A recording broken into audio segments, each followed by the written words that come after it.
জাতিসংঘের ৭৯তম সাধারণ অধিবেশনে যোগ দিতে আগামীকাল সোমবার নিউ ইয়র্ক যাচ্ছেন অন্তর্বর্তী সরকারের প্রধান উপদেষ্টা ডক্টর মোহাম্মদ ইউনূস।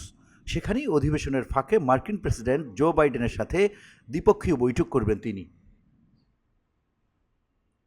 নিউ ইয়র্কের স্থানীয় সময় ২৪ সেপ্টেম্বর দুপুরে জাতিসংঘ সদর দপ্তরে বাইডেনের সঙ্গে এ বৈঠক হওয়ার কথা রয়েছে। ঢাকা ও নিউ ইয়র্কের উচ্চ পর্যায়ের সূত্রগুলো গতকাল শনিবার এ তথ্য জানিয়েছে। গত বৃহস্পতিবার বিকেলে ওয়াশিংটনের পক্ষ থেকে জাতিসংঘ সাধারণ পরিষদের অধিবেশনের ফাঁকে ইউনূস বাইডেন বৈঠকের বিষয়টি চূড়ান্ত করা হয়। এর প্রেক্ষিতে ২৪ সেপ্টেম্বরের পরিবর্তে doctor Yunus ২৩ September new York যাচ্ছেন। এদিকে পররাষ্ট্র উপদেষ্টা জানিয়েছেন, প্রধান উপদেষ্টা ২৭ সেপ্টেম্বর জাতিসংঘ সাধারণ পরিষদের সাধারণ বিতর্ক পর্বে বক্তব্য রাখবেন। পরে ওই দিনই তিনি ঢাকার উদ্দেশ্যে রওনা হবেন। অধিবেশনে মোহাম্মদ ইউনূস বিগত ২ মাসে বাংলাদেশে ঘটে যাওয়া অভাবনীয় গণ অভ্যুত্থানের বিবরণ ও আগামী দিনে জনভিত্তিক, কল্যাণমুখী এবং জনস্বার্থে নিবেদিত একটি রাষ্ট্র ব্যবস্থা গড়ে তোলার দৃঢ় প্রত্যয় বিশ্ব দরবারে তুলে ধরবেন।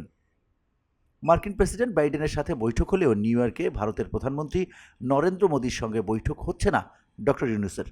তবে ভারতের পররাষ্ট্রমন্ত্রী এস জয়শঙ্করের সঙ্গে পররাষ্ট্র উপদেষ্টা তৌহিদ হোসেনের দ্বিপক্ষীয় বৈঠক হবে।